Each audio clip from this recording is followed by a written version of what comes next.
الحمدللہ رب العالمین والصلاة والسلام علی رسولہ النبی الکریم وعلی آلہ واصحابہ اجمعین اما بعد فاعوذ باللہ من الشیطان الرجیم بسم اللہ الرحمن الرحیم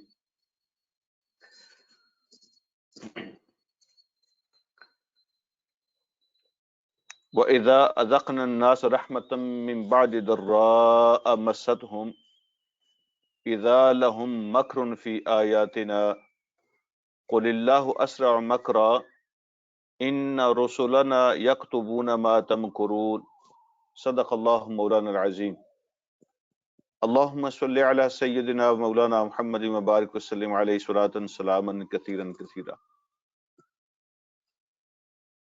قابل احترام قابل عزت میرے بھائیوں، قابل احترام اسلامی مائیں اور بہنیں، السلام علیکم ورحمۃ اللہ وبرکاتہ۔ آج کا جو ہمارا سبق ہے وہ سورہ یونس آیت نمبر 21 سے آیت نمبر 21 سے سٹارٹ ہوتا ہے۔ اللہ رب العالمین آج کے سبق میں بھی انسانی نفسیات پہ بھی بات فرما رہے ہیں اور تنبیہ بھی کر رہے ہیں، وارننگ بھی دی جا رہی ہے، اور اللہ پاک اپنی ذات کا تعارف بھی کروا رہے ہیں۔ تو توحید کے حوالے سے آج کا سبق بھی اللہ رب العالمین ارشاد فرماتے ہیں کہ انسان کی ایک نیچر ہے، نفسیات ہیں اس کی۔ فرمایا وَإِذَا أَذَقْنَا النَّاسَ رَحْمَةً مِّن بَعْدِ ضَرَّاءَ مَسَّتْهُمْ، جب ہم انسانوں کو اپنی رحمت کا مزہ چکھاتے ہیں، اپنی رحمت ان کو عطا فرماتے ہیں، من بعد ضراء مستہم، تکلیف کے بعد جو ان کو آتی ہے، دکھ مصیبت تکلیف نقصان کے بعد جب ہم انہیں اپنی رحمت کا مزہ چکھاتے ہیں تو آسانی کے اندر آنے کے بعد، پراسپیرٹی ملنے کے بعد، خوشحالی ملنے کے بعد، خوشی ملنے کے بعد وہ اللہ رب العالمین کو بھول جاتے ہیں، وہ اپنی تکلیف کو بھول جاتے ہیں، اللہ کی مدد کو بھول جاتے ہیں، اللہ کی رحمت کو بھول جاتے ہیں۔ جب تکلیف میں ہوتے ہیں تو باقی سب کو بھول کر صرف اللہ رب العالمین کو یاد کرتے ہیں۔ یہ ایک انسانی نیچر ہے جس کا اللہ نے ذکر کیا ہے یہاں پہ۔ یہ ایک شیطان کا بہکاوا ہے جس کا اللہ نے یہاں پہ ذکر فرمایا ہے کہ کس طرح شیطان حملہ کر کے انسانوں کو اللہ سے دور کرتا ہے۔ فرمایا کہ جب تکلیف پہنچتی ہے اور اس تکلیف کو دور کر کے ہم اپنے بندوں کو، انسانوں کو رحمت عطا کر دیتے ہیں، آسانی خوشی خوشحالی عطا کر دیتے ہیں، تو پھر وہ میرے حکموں کے بارے میں عذر پیش کرنا شروع کر دیتا ہے۔ پھر میرے حکموں کے بارے میں توجیحات اور بہانے شروع ہو جاتے ہیں، پھر عذرات شروع ہو جاتے ہیں، پھر ریزننگ ہونی شروع ہو جاتی ہے، ایکسکیوزز آ جاتے ہیں۔ پھر ہوا یہ تھا کہ مکہ میں ایک مرتبہ سخت قحط پڑ گیا تھا، تو مشکل وقت تھا۔ وہ جو بے شمار خداؤں کو مانتے تھے تو اپنے اپنے خداؤں کو پکارنے کے بعد ان کو اندازہ ہوا کہ یہ ہمارے خداؤں والا کام نہیں ہے۔ وہ نبی علیہ الصلوۃ والسلام کی خدمت میں حاضر ہوئے، سارے خداؤں کو بھول گئے، اور ان سب کو یقین ہو گیا کہ یہ جو اصل خدا ہے، جو اللہ ہے، یہ اسی کا کام ہے، وہی کر سکتا ہے۔ حضور علیہ الصلوۃ والسلام کے پاس آئے، اللہ کو پکارنا شروع کیا، نبی علیہ الصلوۃ والسلام سے دعائیں مانگنے کی درخواست کی۔ جب مصیبت دور ہو گئی تو پھر وہی بہانے۔ تو یہ تو زندگی کا حصہ ہے، یہ اپس اینڈ ڈاؤن تو آتے رہتے ہیں، یہ اونچ نیچ تو ہو جاتی ہے، یہ خوشی یہ غمی یہ تو زندگی کا حصہ ہے، یہ تو ہوتے رہتے ہیں۔ پھر دوبارہ زیرو پوائنٹ پہ آ جاتے ہیں۔ اللہ رب العالمین نے انسانی نیچر کا بیان کیا۔ بعض اوقات کیا ہوتا ہے کہ انسان اپنے ضمیر کو اس حد تک تباہ کر لیتا ہے کہ اللہ رب العالمین کی ذات، توحید کا جو کانسیپٹ ہے، اکیلے اللہ کی ذات کا جو کانسیپٹ ہے، وہ اس کو ہضم کرنا مشکل ہو جاتا ہے۔ اللہ رب العالمین جب وہ نشانیوں کا مطالبہ کرتے تھے نا کہ اگر آپ اللہ کے سچے نبی ہیں تو یہ نشانی دکھائیں، وہ نشانی دکھائیں، عجیب و غریب قسم کے مطالبات، تو یعنی اللہ ان کو باور کرا رہے ہیں ان کو سمجھا رہے ہیں کہ اب اس سے بڑی نشانی کیا ہوگی اللہ رب العالمین کے ہونے کی اور اللہ کے ایک ہونے کی. اس سے بڑی کیا نشانی ہوگی کہ کتنی دفعہ ایسا ہوا تمہاری اپنی زندگی کے اندر کہ تمہیں یقین ہو گیا کہ اب ہمارے خداؤں کے بس کی بات نہیں ہے، اور کتنی دفعہ یہ حالات پیش آئے کہ تم باقی سب کو چھوڑ کے اللہ کی طرف بھاگے، اللہ کی طرف دوڑے اور اللہ سے التجائیں کی، اس سے اپنا ناطہ جوڑا، اس سے معافیاں مانگنی شروع کی کہ ایک مرتبہ اس کو دور کر دیں تو ہم آپ پر سچے دل سے ایمان. پہلے نبیوں کے ساتھ بھی ایسا ہی ہوتا تھا، بنی اسرائیل بھی ایسے کرتی تھی موسیٰ علیہ السلام کے ساتھ کہ ایک دفعہ یہ مصیبت دور کروا دیں، اللہ سے دعا کریں، ہم جو ہے نا وہ آپ کی بات کو مان لیں گے. لیکن وہ جب مصیبت دور ہوتی تھی تو پھر وہ پرانے بہانے، اس کے بعد اللہ کو اور امتحان بھیج دیتے تھے، پھر کہتے تھے اگر یہ دور ہو جائے تو ہم بالکل مان جائیں گے، پھر وہی پرانے بہانے شروع ہو جاتے تھے. تو اللہ فرماتے ہیں اس سے بڑی نشانی اور کیا تمہیں چاہیے، اس سے بڑا معجزہ اور تمہیں کیا چاہیے کہ تمہارے اندر یہ بات فٹ ہے کہ جب حالات ایسے بنتے ہیں تمہاری زندگی میں تو تمہیں اللہ کے سوا کچھ یاد نہیں ہوتا، اور تمہارا اندر اور تمہارا ضمیر یہ کہتا ہے کہ یہ اللہ رب العالمین کے سوا کسی کے بس کی بات نہیں ہے، اور تم واپس اللہ کے پاس آتے ہو، اسے معافی مانگتے ہو، التجائیں کرتے ہو. اس سے بڑی تمہیں نشانی کیا چاہیے؟ یہ سب سے بڑا معجزہ ہے جو انسان کے اندر اللہ رب العالمین نے رکھا ہوا ہے، اور ٹائم ٹو ٹائم اللہ رب العالمین اس کو جگاتے رہتے ہیں. یہ جو حالات بدلتے رہتے ہیں، مسائل پیدا ہوتے رہتے ہیں، یہ اللہ رب العالمین کا ایک اپنا طریقہ ہے لوگوں کو جگانے کا. یہ شیکنگ ٹریٹمنٹس ہوتی ہیں، شیکنگ ٹریٹمنٹس. جب دنیا میں لوگ سمجھنے لگ جاتے ہیں کہ کسی اور کے ہاتھ میں بھی ہے یہ دنیا کا نظام، کوئی اور بھی اس میں شریک ہے، یا پھر لوگ سمجھنے لگ جاتے ہیں کہ ہم خود ہیں جو کر رہے ہیں، طاقت ہمارے پاس ہے، پاور ہمارے پاس ہے، سورسز ہمارے پاس ہیں، تو دنیا کو ہم چلا رہے ہیں، ہمارے خدا چلا رہے ہیں. جب اس طرح کی باتیں دنیا میں یا کانسیپٹ بننے لگ جاتے ہیں تو اللہ رب العالمین ایسے حالات پیدا فرماتے ہیں، ایسے معاملات ہو جاتے ہیں دنیا کے اندر، ایسی چیزیں سامنے آ جاتی ہیں کہ اللہ ان کے اس غلط عقیدے کو غلط ثابت کر دیتے ہیں، باطل کو باطل دکھا دیتے ہیں، اور اللہ حق کو حق دکھا دیتے ہیں. اللہ اپنا آپ لوگوں کے سامنے بالکل جس طرح سورج نکلا ہو تو یقین ہوتا ہے نا کہ دن ہے، اس طرح اللہ اپنا آپ لوگوں کے سامنے دکھا دیتے ہیں، ان کو جھنجھوڑ دیتے ہیں، ان کو جگا دیتے ہیں، ان کو جو غفلت میں پڑے ہوئے تھے ان کی آنکھیں کھل جاتی ہیں. لیکن اس کے باوجود لوگ پھر ماننے کے لیے تیار نہیں ہوتے. اب اس سے دیکھیے ابھی جو یہ وائرس آیا ہوا ہے دنیا میں، تو یہ عام آنکھ کے ساتھ اس کو دیکھا نہیں جا سکتا، ٹھیک ہے، عام آنکھ کے ساتھ اس کو دیکھا نہیں جا سکتا، ان سین وائرس ہے، لیکن پوری دنیا کو اس نے جکڑ دیا ہے. ایک ان سین وائرس ہے جس نے پوری دنیا کو جکڑ دیا ہے.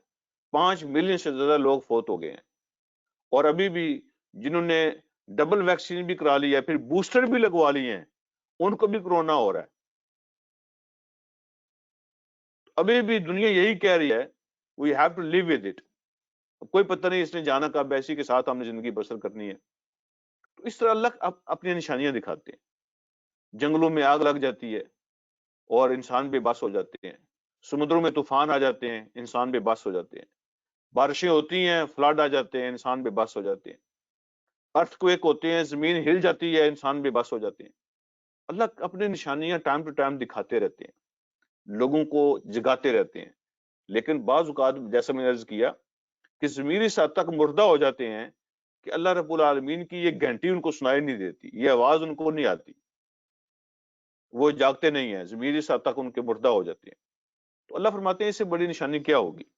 تو اللہ رب العالمین نے اس بات کو ایسے بیان فرمایا یہاں پہ کہ اللہ فرماتے ہیں اذا اذقنا الناس رحمتا من بعد ضراء مستهم، جب ہم اپنی رحمت ان کو چکھاتے ہیں مصیبت آ جانے کے بعد جو ان کو پہنچی ہوتی ہے، تو پھر وہ کیا کرتے ہیں؟ اذا لهم مکر فی آیاتنا.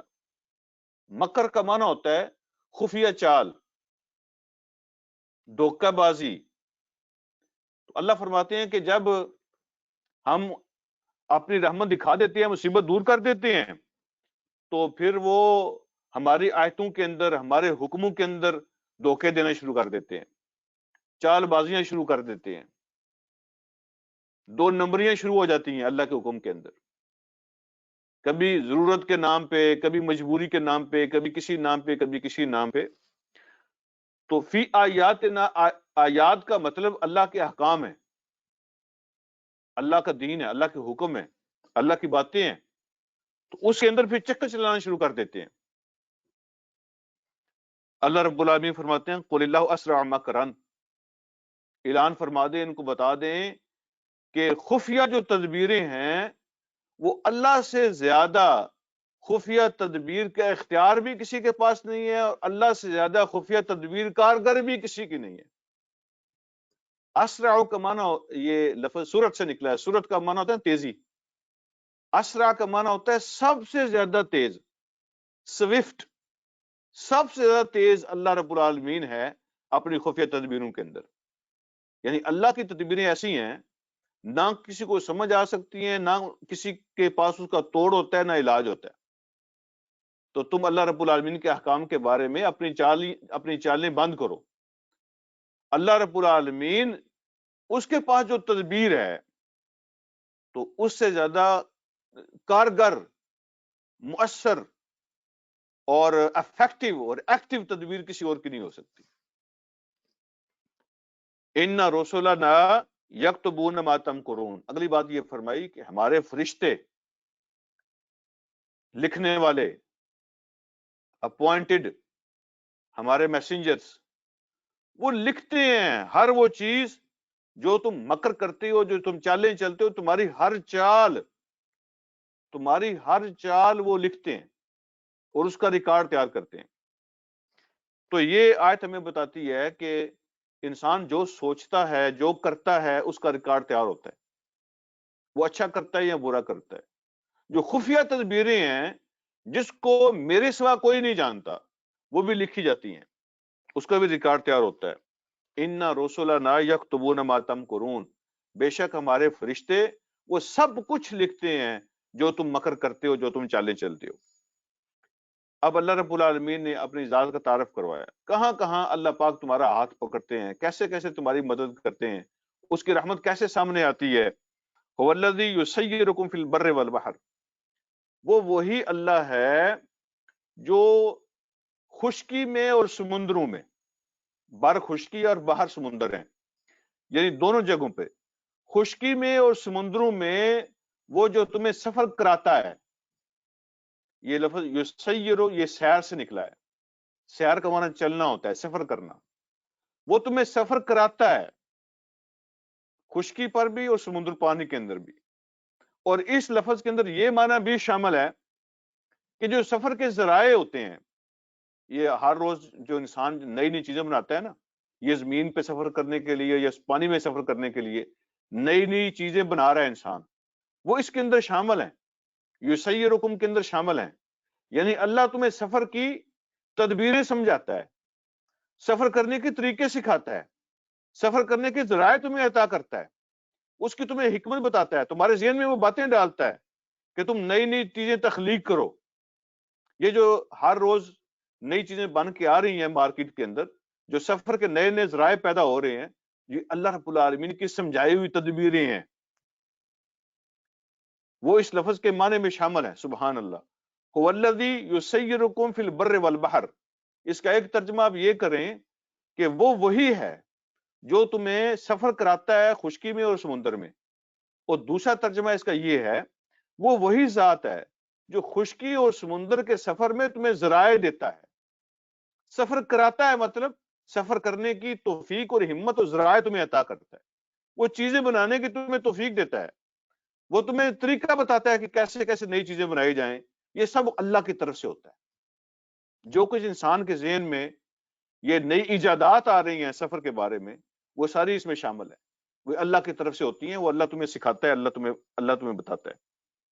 حتی اذا کنتم فی الفلک، یہاں تک کہ جب تم کسی کشتی کے اندر ہوتے ہو، جب تم کسی کشتی کے اندر سفر کر رہے ہوتے ہو، وَجَرَيْنَ بِهِمْ بِرِيحٍ طَيِّبَةٍ، اور وہ کشتی تمہیں لے کے چل رہی ہوتی ہے اور ہوا بھی موافق ہوتی ہے، جدھر کشتی نے جانا ہوتا ہے ادھر کی ہوا ہوتی ہے، تو تم بڑے خوش ہوتے ہو کہ آج موسم بھی ٹھیک ہے، ہوا بھی ہمارے حالات کے مطابق ہے، تو ہوا تمہیں پش کر رہی ہوتی ہے، جدھر جانا ہوتا ہے ادھر ہی تمہیں لے کے جا رہی ہوتی ہے، یعنی کوئی رکاوٹ نہیں ہوتی۔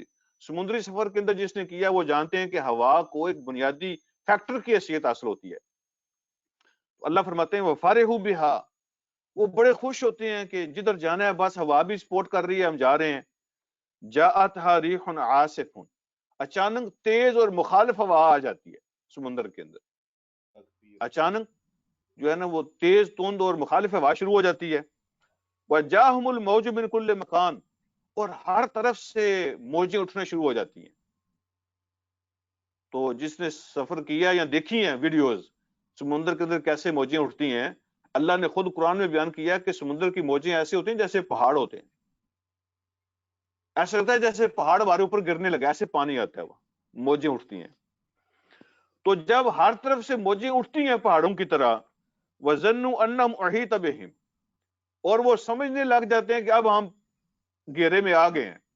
احیطہ لفظ احاطہ سے نکلا ہے، گھیرے میں لے لینا کسی کو، اور وہ سمجھنے لگ جاتے ہیں، ان کو یقین ہو جاتا ہے کہ انہم احیط بہم، کہ بس ان لہروں نے ان کو گھیرے میں لے لیا ہے، اب بچنے کی کوئی صورت نہیں ہے، وہ گھیرے میں آ چکے ہیں، اب پھنس چکے ہیں۔ تو سمندر میں جب تمہیں یقین ہو جاتا ہے کہ تم پھنس چکے ہو تو پھر کیا کرتے ہو؟ اللہ فرماتے ہیں دعوا اللہ مخلصین لہ الدین، پھر وہ اللہ کو پکارتے ہیں دعا کو خالص اسی کے لیے سمجھ کے، تو خالص کسی اور کا پھر نام نہیں لیتے، سنسیئرلی اخلاص کے ساتھ صرف پھر اللہ کو پکارتے ہیں۔ وہ کہتے ہیں اب یہاں کسی اور کی پہنچ نہیں ہو سکتی، باقی سارے بھول جاتے ہیں، ان کے ذہنوں سے نکل جاتے ہیں، ایک اللہ یاد رہتا ہے۔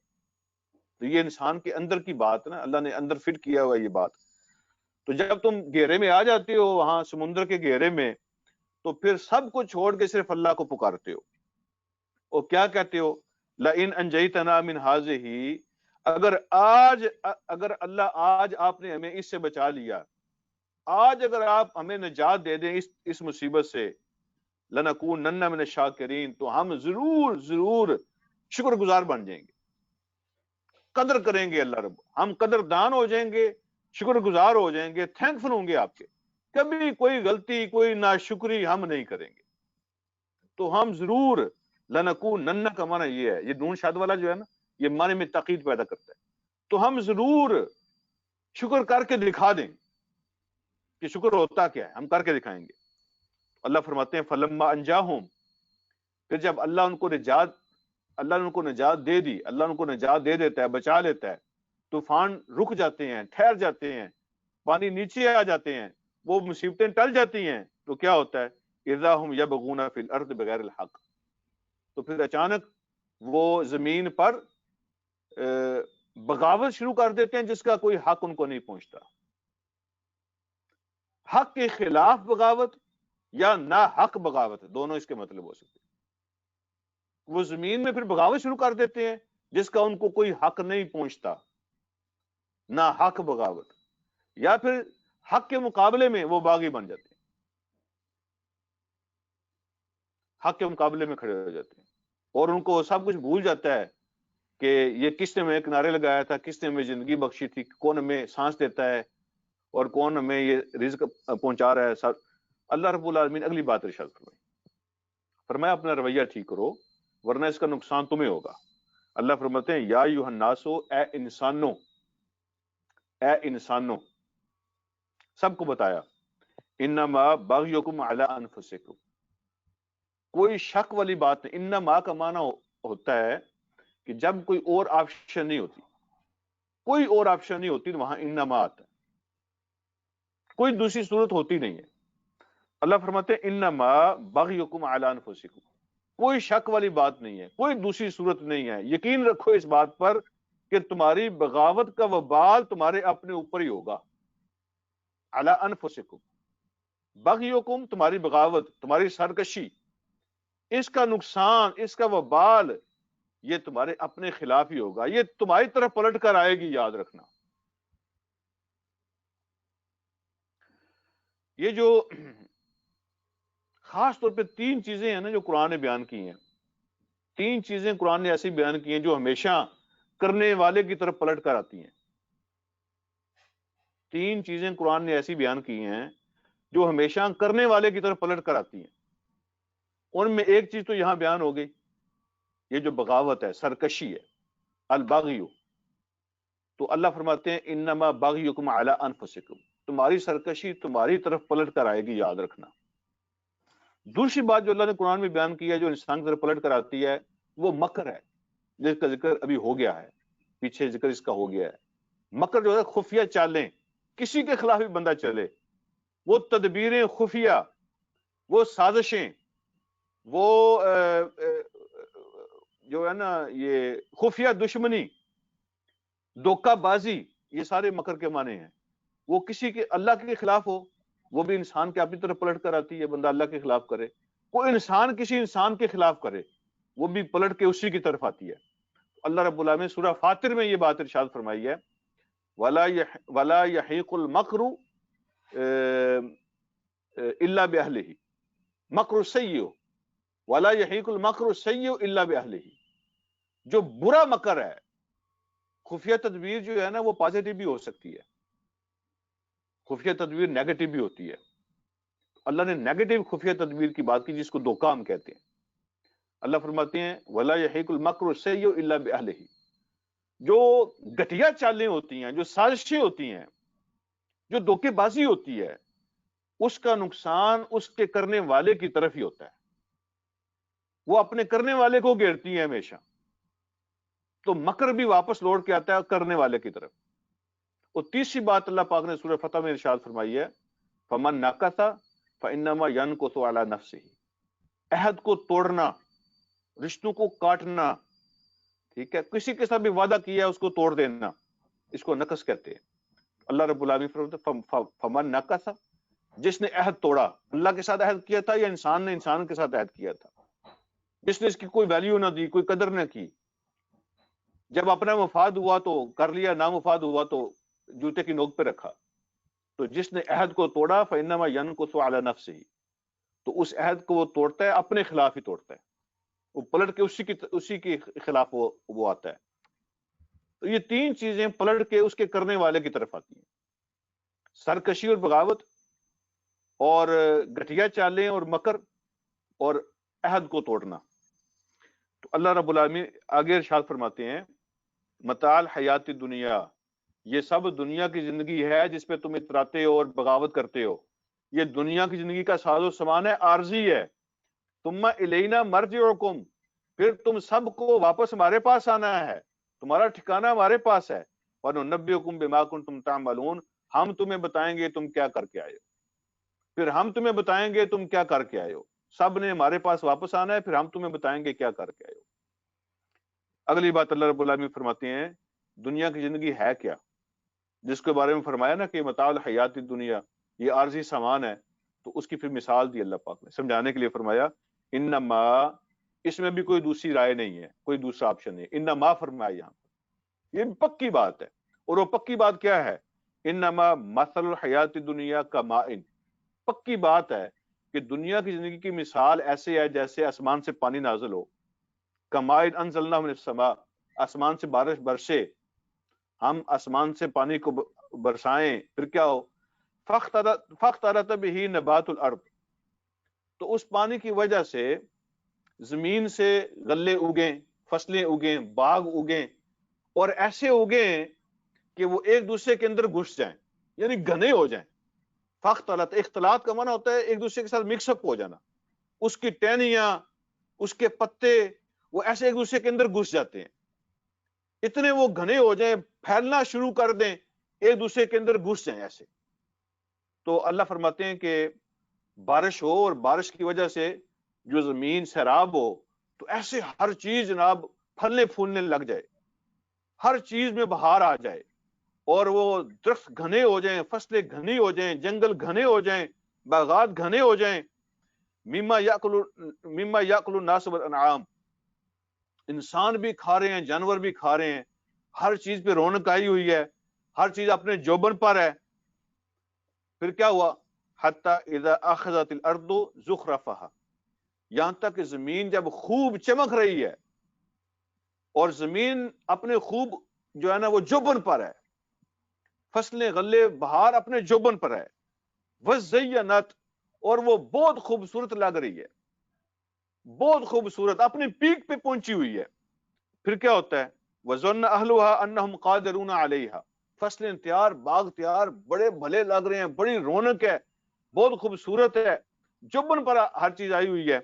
وَظَنَّ أَهْلُهَا أَنَّهُمْ قَادِرُونَ عَلَيْهَا، اور ان کھیتوں اور باغوں کے مالک یہ یقین کر بیٹھتے ہیں کہ بس یہ ہمارے قبضے میں آنے والی ہے، اب تو یہ ہماری باغ ہمارا تیار ہے، اب تو فصل ہماری تیار ہے، اب تو ہمارے جیبیں بھر جائیں گی، ہمارے گھر بھر جائیں گے، ہمارے بینک بھر جائیں گے، ہمارے تو وعدے نیارے ہونے والے ہیں، یہ سب کچھ ہم سمیٹنے والے ہیں۔ بس وہ سمیٹنے کے قریب ہو جاتے ہیں، سمیٹنے کے پلاننگ کرنی شروع کر دیتے ہیں، وہ ہر چیز ریڈی تیار جوبن پر ہے، اور ان کے مالک ان کو سمیٹنے کی تیاریاں کر رہے ہوتے ہیں، تو کیا ہوتا ہے؟ اتاہا امرنا لیلا او نہارا، ہمارا فیصلہ آ جاتا ہے کبھی دن کے وقت اور کبھی رات کے وقت، پھر ہمارا فیصلہ آتا ہے کبھی دن کے وقت اور کبھی رات کے وقت۔ فجعلناها حصیدا، تو ہم ان کو ایسے ٹکڑے ٹکڑے کر دیتے ہیں۔ حصید کا معنی ہوتا ہے کٹی ہوئی فصل، کٹی ہوئی فصل، کرشٹ جو چیز ہوتی ہے نا، جس کو پیس پیس کر دیا جائے، تو ہم اس کو ٹکڑے ٹکڑے کر تہس نہس کر دیتے ہیں، بھوسا بنا دیتے ہیں اس کا، اور ایسی ہو جاتا ہے کَأَلَّمْ تَغْنَ بِالْأَمْسِ، گویا کہ کل یہاں کوئی چیز تھی نہیں، ہم ایسے ملیا میٹ کر دیتے ہیں، تباہ و برباد کر دیتے ہیں، گویا کہ کل اس جگہ پہ کوئی چیز تھی نہیں۔ اب یہاں رک کے تو آپ اس مثال پہ غور فرمائیں۔ اللہ فرماتے ہیں دنیا کی زندگی کی مثال یہ ہے، جیسے بارش ہوئی، فصلیں، باغ، غلے اگے، رونقیں، ٹھیک ہے، ہر طرف لہلہاتی فصلیں، خوبصورتی، اور مالک سمجھتا ہے کہ بس اب اس کو میں سمیٹنے لگا ہوں، اچانک اللہ کا فیصلہ آتا ہے، ہر چیز تباہ ہو جاتی ہے۔ تو دنیا کی زندگی بھی ایسے ہی ہے، لوگ سمجھتے ہیں یہ بھی میرا ہو گیا، وہ بھی میرا ہو گیا، اور یہ بھی میرا ہو گیا، اب تو میں فلاں سے زیادہ بڑھ گیا ہوں، فلاں سے بھی زیادہ بڑھ گیا ہوں، فلاں سے بھی بڑھ گیا ہوں، تو میری گاڑیاں، میرے بنگلے، میرے پلاٹ، میرے بینک بیلنسز، وہ ایسے اترانا شروع کر دیتا ہے، تکبر میں آ جاتا ہے، پھر وہ سمجھتا ہے کہ سب کچھ میرے قابو میں ہے۔ تو اچانک اللہ کا کوئی فیصلہ آتا ہے کسی دن کو یا کسی رات کو، یا اس کی خود سانسیں نکل جاتی ہیں، یا اس کی دنیا اجڑ جاتی ہے، اس کے قبضے میں کچھ نہیں ہوتا۔ لوگ سمجھتے ہیں سب میرے قبضے میں ہے، اللہ فرماتے ہیں اس کے قبضے میں کچھ نہیں ہوتا۔ یہاں ایک نقطہ بیان ہوا ہے اس آیت کے اندر، ایک بڑی خاص بات بیان ہوئی ہے، میں آپ سے درخواست کروں گا کہ کیا آپ کے ذہن میں وہ بات آ رہی ہے کہ نہیں؟ میں ابھی آپ سے شیئر کرتا ہوں، تو جس چیز کے ذہن میں یہ بات آئی ہو نا میرے بیان کرنے سے پہلے، تو میں ان سے درخواست کروں گا کہ وہ کہے الحمدللہ، جس چیز کے ذہن میں بھی یہ بات آئی ہو جو میں نے ابھی آپ سے عرض کرنی ہے۔ یہاں ایک نقطہ بیان ہوا ہے زندگی کے بارے میں، اللہ کی پکڑ کے بارے میں، اللہ کی پکڑ کے اصول کے بارے میں، عام طور پہ وہ کیا ہے آپ کے ذہن میں آ رہا ہے؟ یہاں ایک نقطہ بیان ہوا ہے، پوائنٹ بیان ہوا ہے، اللہ کی پکڑ کا ایک اصول ہے اس کے بارے میں۔ اچھا، وہ نقطہ یہ ہے، جس کے ذہن میں جس کا جواب صحیح آیا نا ذہن میں، وہ الحمدللہ کہے۔ وہ نقطہ یہ ہے کہ عام طور پہ اللہ رب العالمین کا قانون یہ ہے کہ جب کسی کی پکڑ ہوتی ہے نا، وہ اس وقت ہوتی ہے جب وہ عروج پہ ہوتا ہے، جب وہ پیک پہ ہوتا ہے، ٹھیک ہے، جب اس کے پاؤں زمین پہ نہیں آ رہے ہوتے۔ عام طور پہ اللہ کی پکڑ ایسے لوگوں کے لیے ہوتی ہے، اور یہ وہ ٹائم ہوتا ہے جب اللہ رب العالمین کا قانون حرکت پہ آتا ہے۔ تکبر اور غرور اور بڑائی، اس کی پیک پہ بندہ پہنچ جاتا ہے، اس کے پاؤں زمین پہ نہیں لگتے، بڑے عروج پہ جا رہا ہوتا ہے، بلندیوں پہ اڑ رہا ہوتا ہے، اور یہ وہ ٹائم ہوتا ہے جب اللہ رب العالمین کی لاٹھی حرکت میں آتی ہے۔ اس لیے اللہ نے فرمایا نا کہ جناب ہر طرف جو ہے نا وہ زمین لہلہانے لگتی ہے، خوبصورتی جناب ہر طرف چھا جاتی ہے، اور ہر چیز اپنی پیک پہ پہنچ جاتی ہے۔ وہ کہتا ہے یہ میرا، یہ میرا، یہ میرا، میں اس کو سمیٹنے لگا ہوں۔ جب ہر چیز پیک پہ ہوتی ہے، اس کے گمان میں بھی نہیں ہوتا کہ اب یہاں بھی مجھے کوئی ہاتھ ڈال سکتا ہے، اللہ اس کو وہاں ہاتھ ڈالتے۔ جب کوئی قوم، کوئی قبیلہ، کوئی خاندان، کوئی بندہ، کوئی شخص، کوئی انڈیویجول جب اس لیول پہ چلا جاتا ہے نا کہ وہ حدوں کو کراس کرتا ہے، غرور اور تکبر میں آ جاتا ہے، تو یہاں پہ اللہ پہ اس کو پکڑ لیتے ہیں۔ اور یہ سب ہمارے سامنے کی باتیں ہیں، اس کے لیے مثالیں دینے کی ضرورت نہیں، مثالیں دینے کی ضرورت نہیں۔ جب کوئی کہتا ہے نا کہ میرے سوا دوسرا کوئی نہیں ہے، تو پھر اللہ کی پکڑ اس کے لیے آ جاتی ہے، کسی دن کو یا کسی رات کو۔ اور پھر ہم ایسا پکڑتے ہیں کہ علم تغن بالامس، گویا کہ کل یہاں اس کا وجود ہی نہیں تھا، ایسے ہم تباہ و برباد کر دیتے ہیں، کل یہاں تھا ہی نہیں۔ خرمستیاں جو ہوتی ہیں نا بندے کے، خرمستیاں جس کو کہتے ہیں، بدماشیاں جو ہوتی ہیں، وہ عروج کے زمانے میں وہ بھی اپنے عروج پر ہوتی ہیں، اور یہ عام طور پہ اللہ رب العالمین کی پکڑ کا زمانہ ہوتا ہے۔ اللہ فرماتے ہیں کذالک نفصل الآیات لقوم یتفکرون، اس طرح ہم اپنی باتیں کھول کھول کے بیان کرتے ہیں، تفصیل کے ساتھ بیان کرتے ہیں، تاکہ یہ کن لوگوں کے لیے، لقوم یتفکرون، ہم باتیں تو کھول کے بیان کر دیتے ہیں، ہم تفصیل بھی بیان کر دیتے ہیں، لیکن یہ ہوتی کن کے لیے ہیں؟ ان لوگوں کے لیے جو سوچتے ہیں، جو غور کرتے ہیں، تو فائدہ ان کو ہوتا ہے جو غور کرنے والے ہیں۔ لقوم یتفکرون، یہ جو قرآن ہے نا، یا جو دین ہے، یہ پڑھنے پڑھانے سے زیادہ غور کرنے سے سمجھ آتا ہے۔ جب کوئی بات بندہ سنتا ہے، اس کو پڑھتا ہے، اس پہ غور کرتا ہے، جب اس پہ غور کرتا ہے نا تو اس کے سامنے پھر دروازے کھلتے چلے جاتے ہیں۔ تو غور اس میں ضروری ہے، فکر اس میں ضروری ہے، تفکر، لقوم یتفکرون، جو غور کرتے ہیں، سوچتے ہیں، تو ان کو صلہ مل جاتا ہے۔ اگلی بات اللہ فرماتے ہیں واللہ یدعو الی دار السلام، اللہ رب العالمین تمہیں بلاتے ہیں، تمہیں دعوت دیتے ہیں الی دار السلام، سلامتی کے گھر کی طرف۔ اللہ سلامتی کے گھر کی طرف تمہیں بلاتا ہے، تمہیں دعوت دیتا ہے۔ اللہ چاہتے ہیں تمہیں سلامتی کے گھر میں داخل کریں، اس کی تمہیں دعوت دے رہا ہے۔ اللہ کا کوئی مفاد وابستہ نہیں ہے تم سے، وہ چاہتا ہے کہ تم سلامتی کے گھر میں پہنچ جاؤ۔ یہ دارالسلام جو ہے نا، سلامتی کا گھر، یہ کون سا ہے؟ کچھ مفسرین فرماتے ہیں ظاہر بات ہے اس کا مطلب جنت ہے، تو دارالسلام یہ جنت کے ناموں میں سے ایک نام ہے، دارالسلام۔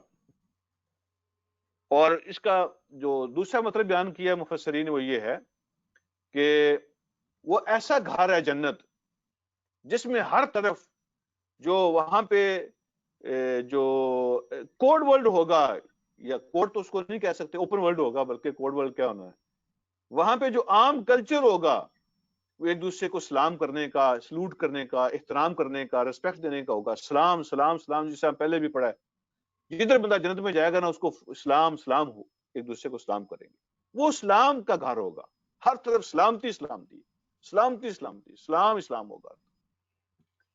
اور اس کا ایک تیسرا مطلب یہ ہے کہ وہ ایسا گھر ہے جس میں دکھ، تکلیف، پریشانی، کوئی غصہ، کوئی نفرت، کوئی ایسی چیزیں، بالکل کوئی بد اخلاقی کی کوئی بات جس سے کوئی طبیعت نفرت کرتی ہو، جو کسی یعنی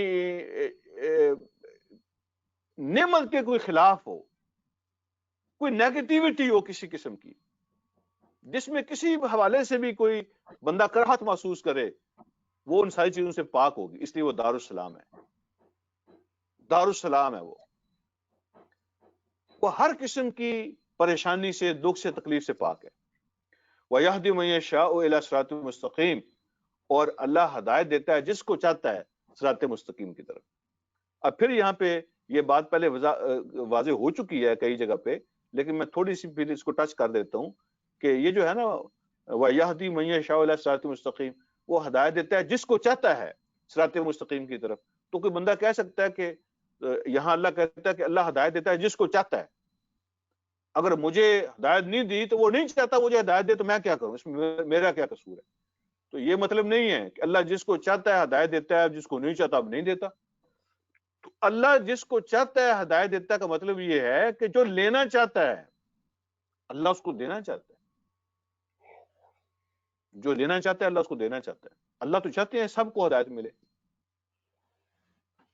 لیکن جو لینا نہیں چاہتا، ہدایت کی اللہ کا قانون ڈفرینٹ ہے، تو جو جس کے دل میں خواہش نہیں ہے، طلب نہیں ہے، کوئی فکر نہیں ہے، اللہ اس کو نہیں دیتے۔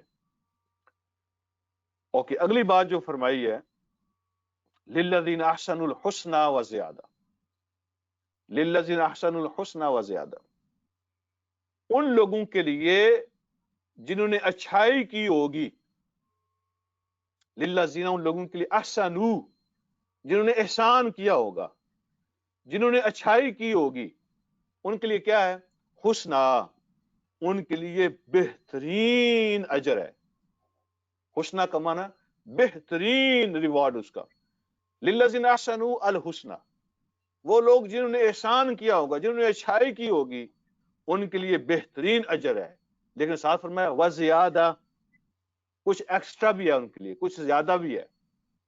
یعنی ایک تو ہے نا کہ ان کا اجر جو انہوں نے کام کیا وہ ان کو بہترین انداز میں ملے گا، وزیادہ، لیکن کچھ ایکسٹرا بھی ملے گا، بونس بھی ہوگا۔ اب اس کو سمجھے کہ یہ زیادہ کیا ہے۔ جو اعمال کیے ہوں گے، احسان کیا ہوگا، اچھائیاں کی ہوں گی، اس کا اجر تو ملے گا، وہ تو ہے حسنہ۔ وہ زیادہ، اور ایکسٹرا جو ملے گا وہ کیا ہے؟ زیادہ کیا ہے؟ تو ایک تو اس میں اس کے بارے میں اوپینین یہ ہے کہ اللہ رب العالمین نے خود قرآن میں بیان فرمایا ہے کہ ہر نیکی کا اجر 10 گنا سے سٹارٹ ہوگا، وہ 700 گنا تھا، اس سے بھی آگے جائے گا۔ تو یہ جو ہونا تو یہ چاہیے نا کہ ایک نیکی کا اجر ایک ہی ہو، لیکن اللہ رب العالمین ایک نیکی کا اجر 10 سے سٹارٹ کرتے ہیں، تو یہ ہے زیادہ۔ ان کا اجر ان کو ملے گا جو بہترین ملے گا جو انہوں نے کام، لیکن زیادہ بھی ملے گا اللہ کی طرف سے، جو ایکسٹرا ملے گا نا، یہ اجر 10 گنا سے لے کے 700 گنا تک اور اس سے بھی آگے، یہ زیادہ ہے۔ اور دوسرا اوپینین یہ ہے کہ جو اجر ملنا ہے چاہے وہ 700 گنا ملے، وہ حسنہ ہی ہے۔ وہ زیادہ کا مطلب ہے اجر کے علاوہ بھی کچھ ملے گا، یعنی اعمال کے اجر کے علاوہ بھی کچھ ملے گا، وہ ایکسٹرا ہے۔ وہ ایکسٹرا کیا ہے؟ سبحان اللہ، مفسرین بیان فرماتے ہیں، احادیث بھی اس کے حوالے سے موجود ہیں، قرآن میں بھی اشارے موجود ہیں کہ اللہ رب العالمین احسان کرنے والوں کو 700 گنا سے بھی زیادہ اجر تو عطا فرمائیں گے، وہ حسنہ ہی ہے۔ لیکن زیادہ یہ ہوگا کہ اللہ ان سے پوچھیں گے کہ میری جنت تمہیں پسند آئی، تم اس میں خوش ہو؟ وہ کہیں گے اللہ ہمارے عمل سے زیادہ ہمیں اجر ملا، ہمیں خوش کر دیا گیا، ہم جو سوچتے ہیں ہمیں مل جاتا ہے، تو اس سے اچھا بدلہ کیا ہو سکتا ہے؟ ہم خوش ہیں۔ اللہ فرمائیں گے میں تمہیں ایک ایسی چیز بھی دوں گا کہ تم نے کبھی سوچی بھی نہیں ہوگی، اور جو اس سے بھی کہیں بڑھ کے ہوگی۔ وہ سوچیں گے کہ اب وہ جنت کے اندر وہ کون سی ایسی چیز ہے جس کی کمی رہ گئی ہے جو اللہ کہہ رہے ہیں کہ تمہیں دوں گا۔ تو پھر اللہ فرمائیں گے کہ اللہ پھر درمیان سے پردے ہٹا دیں گے، اور پردے ہٹا کے اللہ رب العالمین اپنے وجہ الکریم کی زیارت کروائیں گے، اپنے چہرے مبارک کی زیارت کروائیں گے ایسے جنت کو۔ تو یہ زیادہ ہوگا، اعمال کے اجر کے ساتھ ساتھ، نعمتوں کے ساتھ ساتھ وہ زیادہ۔ اللہ ایکسٹرا ان کو یہ عطا فرمائیں گے کہ ان کو اللہ رب العالمین جو ہے نا وہ پردے ہٹا کے اپنی زیارت کروائیں گے۔ اور پھر یہ بھی موجود ہے کہ جو زیارت کرنے کی کیٹیگری ہوگی وہ 3 قسم کے ہوں گے۔ کچھ لوگ ایسے ہوں گے کہ جمعہ کے جمعہ ہفتے میں 1 مرتبہ ان کو اللہ کی زیارت ہوا کرے گی، یوم المزید جمعہ کا نام ہوگا۔ اور کچھ لوگ ایسے ہوں گے کہ صبح و شام ان کو اللہ کی زیارت ہوا کرے گی۔ اور کچھ لوگ ایسے بھی ہوں گے کہ ہر وقت اللہ کی زیارت کر سکیں گے، ہر وقت 24 گھنٹے ان کو یہ سہولت ہوگی۔ اور خود نبی علیہ الصلوۃ والسلام فرماتے ہیں نا کہ صحابہ نے پوچھا نا کہ ہم اللہ کو کیسے دیکھیں گے، تو حضور علیہ الصلوۃ والسلام نے فرمایا کہ جب 14ویں کا چاند نکلا ہوتا ہے، آسمان صاف ہوتا ہے، تمہیں چاند دیکھنے میں کوئی تکلیف ہوتی ہے؟ تو عرض کیا کہ نہیں، بالکل بڑا مزہ آتا ہے۔ تو فرمایا کہ ایسے ہی اللہ تمہاری آنکھوں کو ایسی قوت دے دیں گے وہاں پہ کہ تمہیں اللہ کی زیارت کرنے میں تکلیف نہیں ہوگی، تم اس اللہ کے چہرے کو دیکھو گے جیسے چاند کو دیکھتے ہو، اور تمہیں خوشی نصیب ہوگی، ٹھنڈک محسوس ہوگی۔ تو یہ زیادہ ہے، جنہوں نے احسان کیے ہوں گے ان کو اجر بھی ملیں گے اور اس کے ساتھ زیادہ بھی ملے گا، اور زیادہ وہ اللہ کی زیارت ہے۔ وَلَا يَرْحَقُ وُجُوهَهُمْ قَتَرٌ وَلَا ذِلَّةٌ، اور ان کے چہروں پر سیاہی اور ذلت نہیں آئے گی. یہ نشان ہوتے ہیں چہرے پر بندے کی پریشانی کے. جب بندہ غم میں دکھ میں ہوتا ہے نا، ان ایکسپیکٹڈ چیزیں اس کے سامنے آ جاتی ہیں، یا بالکل مایوس ہو جاتا ہے، ہر طرف سے مایوس ہو جاتا ہے، اس کا چہرہ سیاہ ہو جاتا ہے. ٹھیک ہے. اور جب اس کے اپنے گندے اعمال اس کے سامنے کیے جاتے ہیں تو وہ اپنی ذلت محسوس کرتا ہے. اللہ فرماتے ہیں جنت کے اندر ان کے چہروں پہ نہ سیاہی ہوگی اور نہ ذلت ہوگی. اولئک اصحاب الجنہ، یہ جنت والے لوگ ہیں، جنت والے ہیں. ہم فیہا خالدون، ہمیشہ ہمیشہ ان کے اندر رہیں گے. دوسری طرف اللہ نے دکھایا والذین کسبوا السیئات، وہ لوگ جنہوں نے گناہ کیے ہوں گے، گناہ کمائے ہوں گے. کسب کمانا ہے، کمائی کرنا ہے. جنہوں نے گناہ اور برائیاں کمائی ہوں گی تو ان کے ساتھ کیا ہوگا؟ جزاء سیئۃ بمثلھا، تو ان کے گناہوں کی جو سزا ہے یا بدلہ ہے وہ اتنا ہی ملے گا جتنا انہوں نے گناہ کیے ہوں. یعنی ہونا تو یہ چاہیے جیسے نیکیاں بڑھ جاتی ہیں، 700 گناہ آگے چلی جاتی ہیں، تو اسی طرح گناہ کا بھی سزا جو ہے نا وہ بڑھنی چاہیے. لیکن اللہ وہاں نہیں ایسا کرتے. اللہ نے فرمایا کہ قرآن کا اصول ہے کہ جتنی برائی ہوگی اتنی ہی اس کو سزا ملے گی، لیکن نیکی جتنی ہوگی نا اس سے کہیں بڑھ کے ان کو اجر دیا جائے.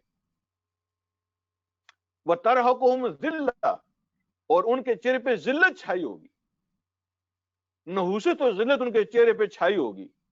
مَا لَهُم مِّنَ اللَّهِ مِنْ عَاصِمٍ، اللہ کے مقابلے میں کوئی نہیں ہوگا جو انہیں بچا سکے. اللہ کے مقابلے میں کوئی بچانے والا نہیں ہوگا. تو ان کے چہرے کی جو سیاہی ہوگی نا اس کی مثال اللہ نے دی، کأنما اغشیت وجوہہم قطع من اللیل مظلمہ، گویا کہ ان کے چہروں پر اندھیری رات کے ٹکڑے ڈال دیے گئے. ایسے سیاہی چھائی ہوگی جیسے اندھیرے کے اوپر اندھیرے کے اوپر اندھیرے ہوں، ایسے ان کے چہروں پہ سیاہی چھائی ہوگی. مایوسی، نحوست انتہا درجے کی، کہ کالی راتوں کے اندر جیسے اندھیرا ہوتا ہے ایسے ان کے چہروں پہ سیاہی چھائی ہوگی. اولئک اصحاب النار، یہ آگ والے ہوں گے. ہم فیہا خالدون، یہ بھی ہمیشہ ہمیشہ اس کے اندر رہیں گے. وَیَوْمَ نَحْشُرُهُمْ جَمِيعًا، اور یاد کرو اس دن کو جب ہم سب کو اکٹھا کریں گے. وَيَوْمَ نَحْشُرُهُمْ جَمِيعًا، ہم سب کو اکٹھا کریں گے. سب کو کا ایک معنی یہ ہے کہ نیک بد چھوٹے بڑے سب، اور ایک مطلب اس کا یہ ہے کہ سارے جن کو وہ اللہ کے مقابلے میں پکارتے تھے ان کو بھی، اور جو پکارنے والے ہوتے تھے ان کو بھی، سب کو جمع کریں گے، ساری پارٹیوں کو وہاں لائیں گے. ثم نقول للذین اشرکوا، پھر ہم اعلان کریں گے، ہم کہیں گے ان لوگوں سے جنہوں نے شرک کیا ہوگا، شرک کرنے والوں کے لیے ہم اعلان کریں گے، مکانکم انتم وشرکاؤکم، ادھر ہی ٹھہرو، مکانکم اپنی جگہ پہ ٹھہرو، اسٹاپ ہیئر، اسٹے ہیئر، انتم وشرکاؤکم، تم بھی رکو اور جن کو تم شریک کرتے تھے وہ بھی یہاں آ جائیں. اللہ وہاں اعلان کریں گے، جب اکٹھے ہو جائیں گے نا اعلان کریں گے کہ شرک کرنے والے بھی اور جن کو وہ شریک بناتے تھے وہ بھی ادھر ہی ٹھہرو ذرا تم. پھر کیا ہوگا؟ اللہ رب العالمین فرماتے ہیں فَزَيَّلْنَا بَيْنَهُمْ، پھر ان کے درمیان ہم تمیز پیدا کر دیں گے، دونوں گروہوں کی حقیقت ایک دوسرے کو دکھا دیں گے، ایکسپوز کر دیں گے، پہچان ہو جائے گی ان کو ایک دوسرے کی، حقیقت کیا ہے وہ کھل کے سامنے آ جائے گی. فَزَيَّلْنَا بَيْنَهُمْ، ان دونوں کے درمیان ہم ایکسپوز کر دیں گے حقیقت کو، حقیقت کھول دیں گے کہ شرک کی حقیقت کیا ہے، جن کو تم پکارتے تھے ان کی حقیقت کیا ہے، اور جو تم اعمال شرکیہ اعمال کرتے تھے وہ کیسے ہیں. یہ ساری باتوں کی حقیقت ہم ان کے سامنے کھول دیں گے. اور پھر کیا ہوگا؟ حقیقت جب کھلے گی تو وہ کیسی ہوگی؟ وَقَالَ شُرَكَاؤُهُمْ، تو جن کو وہ شریک کیا کرتے تھے، وہ نیک لوگ، وہ نبی، وہ اللہ کے ولی، جن کے نام پہ یہ صدقے خیرات عبادتیں جن کے نام کی ہوتی تھیں، جن کے نام کے سجدے ہوتے تھے، وہ جو نیک لوگ جن کو یہ شریک بناتے تھے وہ کہیں گے ما کنتم ایانا تعبدون، تم ہماری عبادت تو کبھی نہیں کرتے تھے. سبحان اللہ. جس کو یہ دنیا میں سجدے کرتے رہے وہ کہیں گے کہ تم نے ہماری عبادت تو کبھی کی نہیں تھی، ہماری عبادت تم نے کبھی نہیں کی. فَكَفَى بِاللَّهِ شَهِيدًا بَيْنَنَا وَبَيْنَكُمْ، وہ کہیں گے اللہ کی گواہی ہمارے تمہارے درمیان کافی ہے، اللہ گواہ ہے کہ تم نے ہماری عبادت کبھی نہیں کی، ان کننا عن عبادتکم لغافلین، اور اگر تم اپنے طور پہ کرتے بھی رہے تو ہمیں تمہاری عبادت کا کوئی پتہ نہیں ہے، ہم تک تمہاری کوئی خبر نہیں پہنچتی تھی، ہم تمہاری عبادت سے غافل تھے۔ جو عیسیٰ علیہ السلام کو پوچھتے رہے، عیسیٰ علیہ السلام کہیں گے کہ مجھ تک تمہاری کوئی عبادت نہیں پہنچی، اور نہ ہی تم نے میری عبادت کی ہے، تم نے شیطان کی عبادت کی ہے، میری کوئی نہیں کی، نہ ہی میں نے کہا تھا، نہ مجھے خبر ہے کہ تم مجھے سجدے کرتے رہے ہو، مجھے خدا بناتے رہے ہو، مجھ تک تمہاری کوئی عبادت نہیں پہنچی۔ عزیر علیہ السلام کہہ دیں گے، باقی انبیاء کہہ دیں گے، ولی سارے کہہ دیں گے، جن جن کے نام کے لیے لوگ عبادتیں کرتے رہے وہ سارے کہہ دیں گے کہ ہمیں تمہاری عبادت کا کوئی پتہ نہیں ہے، نہ ہم تک پہنچی، نہ ہم نے کہا، تم شیطان کی عبادت کرتے رہے ہو، ہماری کوئی نہیں کی، اللہ گواہ ہے ہم تک تمہاری کوئی بات نہیں پہنچی۔ اچھا بھائی، اب قرآن خود بتا رہا ہے تو ہمیں یقین آ جانا چاہیے کہ نہیں؟ یعنی ایک ہے نا کہ کوئی ویڈیو بنا کے بندہ پیش کر دے تو پھر تو تسلی ہو جانی چاہیے نا، اور اس کا ویڈیو کا فرانسک ٹیسٹ بھی ہو جائے، فرانسک ٹیسٹ بھی ہو جائے ویڈیو کا، تو پھر تو کوئی شک نہیں نہ رہتا۔ اب قرآن نے کہہ دیا ہے کہ جن کی تم باتیں کرتے ہو نا، اللہ کو چھوڑ کے سجدے کرتے ہو جن کو، ان کو سجدے نہیں جاتے، وہ خود تمہارے سجدوں کا انکار کریں گے، ان کو تمہارے کوئی سجدے پہنچ سکتے ہی نہیں ہیں، لیکن ہم پھر بھی کری جا رہے ہیں، ہم پھر بھی نہیں مانتے، ویڈیو دیکھ کر بھی نہیں مانتے۔ ہنالک تبلو کل نفس ما اسلفت، یہاں پر پھر ہر نفس نے جو کچھ آگے بھیجا ہوگا نا، اس کے مطابق اس کی آزمائش ہوگی۔ پھر ہر نفس کو جو کچھ اس نے آگے بھیجا ہوگا اس کے مطابق اس کو آزمائش میں ڈالا جائے گا اور اس کو سزا ملے گی۔ وَرُدُّوا إِلَى اللَّهِ مَوْلَاهُمُ الْحَقِّ، اور ان کو لٹایا جائے گا اللہ کی طرف جو ان کا اصلی مالک ہے، جو اصلی ان کا آقا ہے، اس کی طرف۔ باقی سارے آقا انکار کر دیں گے، جو اصلی مالک اصلی آقا ہے اس کی طرف لٹایا جائے گا ان کو۔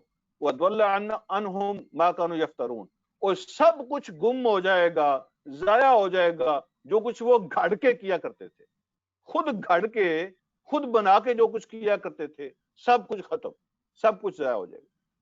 آپ لمبی لمبی یہاں لیکچر، تقریریں، دلیلیں، پتہ نہیں لوگ کیسے کیسے دوسروں کو کنونس کرتے ہیں گناہوں کے لیے اور شرک کے لیے اور اللہ کے مقابلے کرنے کے لیے، وہ سارا کچھ فنش ہو جائے گا، ختم ہو جائے گا۔ وَضَلَّ عَنْهُمْ مَا كَانُوا يَفْتَرُونَ، وہ ساری دلیلیں ختم، سارے ایویڈنسز ختم، کیونکہ سارا کچھ وہ ناحق تھا، وہ سارا کچھ وہ اس کی کوئی دلیل بنتی نہیں، کوئی لاجک بنتی نہیں تھی، وہ جو لوگوں کو قائل کرتے تھے دنیا میں، اب اللہ فرمائیں گے لاؤ اپنی دلیلیں، وہ لاؤ اپنے ایویڈنسز، اپنے لیکچر لے کے آؤ ذرا، سارا کچھ گم، زبانیں بند، جو کچھ وہ گھڑ کے کیا کرتے تھے جھوٹ موٹ، وہ سارا کچھ وہاں گم ہو جائے گا۔ یہ آج کا سبق تھا۔ اللہ رب العالمین مجھے اور آپ کو سمجھنے کی اور عمل کی توفیق عطا فرمائے۔ وآخر دعوانا الحمدللہ رب العالمین۔